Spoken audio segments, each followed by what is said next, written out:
What's good, YouTube? CFK King here. Welcome to the battle tent. Alright, so I got a general strategy video for you. It's pretty much a strategy on how to beat certain decks. And since Aqua Force is my main deck, I just want to talk about how you can best probably prepare to face Aqua Force and whatnot, and what strategies you can use to beat them, and what Aqua Force players generally run in their deck and what they do. So you want to understand. And since Aqua Force is my main clan, I decided to start off the series by Aqua Force. So, what is Aqua Force? It's a deck that uses their rear guards, multiple attacks, to set up their vanguard for a fantastic finish, so to speak. And so, you want to, you're thinking automatically, okay, they use their rear guards to get off certain skills, and then multiple attacks, vanguard, big skill, and rear guards, certain battle, good skills. And so your initial thought is, attack the rear guard, attack the rear guard. Don't do that. Really, just don't do that. That's stupid sometimes. Because you can, there was a game at my locals. Two players were playing. One player was swinging that Tidal Assault the whole game.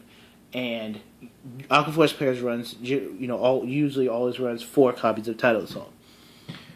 Swinging at Tidal Assault all game. In the end, the Aqua Force player didn't receive a single point of damage and won the match because he beat him. So you don't want to sit there and swing at rear guards all game, because you're going to be looking at your damage. You're going to be at 4. They're going to be at 1, and you're going to have a sad face because your hand and your field are jank, and their hand and their field, looks like a fresh burrito bowl from Chipotle when they actually cook it right and don't jerk you on the steak. Anyways, try to short me. So what you want to do is you want to hit the rear guards, but you want to make sure that you're making columns to hit the rear guards with. And the difficult thing about hitting Aqua Force rear guards is that some of them, if they run the Storm Rider series in the deck, have built-in effects to hide them, so they can just reach the 4th battle. Obviously, the deck does have problems against cross-rides, so if you play a cross-ride deck, like, for instance, Ethics Buster Extreme, that's a really good deck. And the way one of my friend plays it is that he'll ride Ethics Buster, and even if it's not the break ride, because the break ride kind of conflicts with Extreme a little bit, but he'll just ride Extreme over it because Extreme is just so good. You just drive check something, a grade 1 or higher, Beast Deity, and restand something. So against cross ride decks, this deck does have trouble against. So definitely keep that in mind. Now, the power play of the deck is the break ride, Tetra Drive over transfer. You're going to be dropping a minimum of 6. We usually go for that play when you're at 3 damage with a little bit of card, with not too many cards in hand and a pretty busted up field a little bit, or you're at 4 damage. And what that does is you swing with Tetra Drive. You have to drop a card, and if you don't, you take an extra crit to the face. So you don't, and then Tetra Drive restands. So then when he swings again, you're going to have to repeat the same process of dropping a card, or else you get an extra crit to your face. Now, that's the true power play of the deck. What helps this power play is the rear guards that are able that can poke at you. Diamantes. Some people don't run Diamantes. I do recommend him. I highly recommend him because he swings and he gains 2K hits. He can hit confirm on an 11K Vanguard. So they're either taking a damage or dropping a shield or burning an intercept, and then he hides behind the card behind him.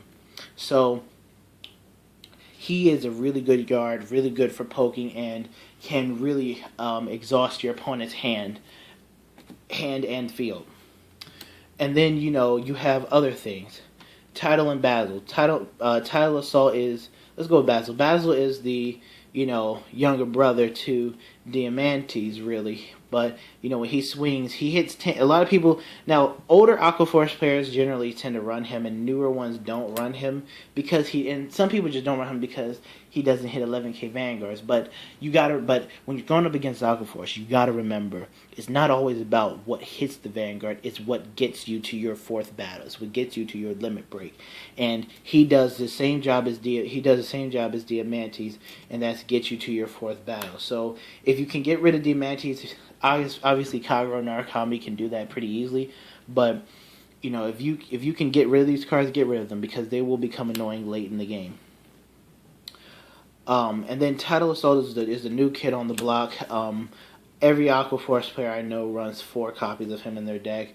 What he does is when he swings the Vanguard, hit or not, he gets to restand with -5 power, and if he has a trigger on him, then he'll hit confirm Vanguard, so you're either dropping a shield or taking a damage, and then he's restanding, and generally he's going to be boosted, so he can hit confirm on your Vanguard again, so you're either taking a damage or dropping the shield.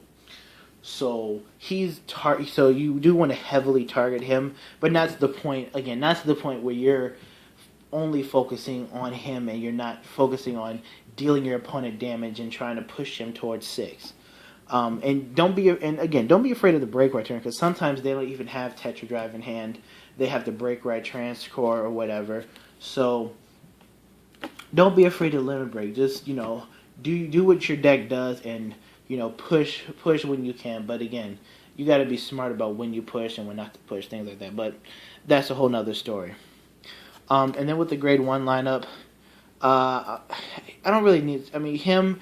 You just need to know the rulings on the Brave Shooter. Really, when the Brave Shooter, him, when they attack, you can only if you have 2 or less rested rear guards, they gain 3K. Okay, if they have 1 rested rear guard and then swings, he gets it because he counts himself. But if you have 2 rested rear guards and he swing, and then you swing with him, he doesn't get it because he counts himself, and he'll be the 3rd rested rear guard. So just know the ruling on him really. And in Aquaforce decks, some people play the AK Vanilla because it makes Transcore hit 21, but he's more flexible for late in the game. So you can make a Basil column or Diamantes column, swing with Diamantes to Vanguard, then swing this and poke at a rear guard or something. So really, really, really.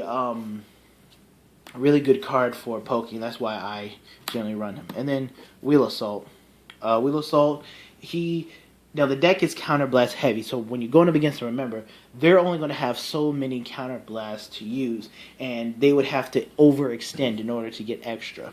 And so what he does is after he boosts, he can make a swap column. So if you have a column of double transcore or whatever, after he boosts another column or the Vanguard, he can take these 2 and swap their positions for another attack. So he's really good, but again, the deck is Counterblast limited, and that effect's not going to get off a lot in Tetra Drive at least. In Maelstrom, he has some more flexibility, but in Tetra Drive, not too much.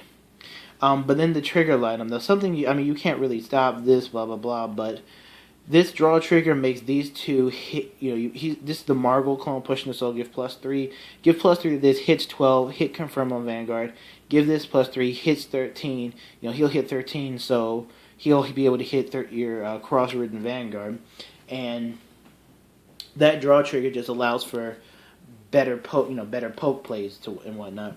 And then the crit trigger, you push an assault on flip of damage. So you want to be able to just watch out for those cards, and don't focus on attacking the rear guard. Just know the power play is the break ride. This guy, if you can make 19K columns, please do. This guy, allows you to reach the 4th battle, and these 2 can protect themselves, or they can swing with a boost, hit a good number, and then hide themselves.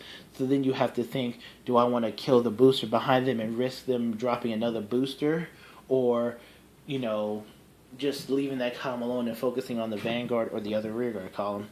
And this guy, Counterblast and Tetra Drive, which is what most likely you're going to be playing, are limited, but he can make Tetra Drive, he can unlock Tetra Drive skill, and he can be a really good poke. And also, Diamantes is clutch!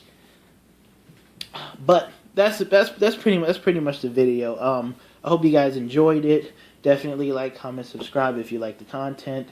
I'm going to probably do another one on Link Joker tomorrow or something like that. But let me know your strategies for beating Aqua Force, or please let me know your strategies for beating Aqua Force. Generally, I mean, not with your specific deck, but just general things I may not have covered. And yeah, let me know. All right, this has been the Card Fight King. I don't hit triggers, and I'm out. Peace.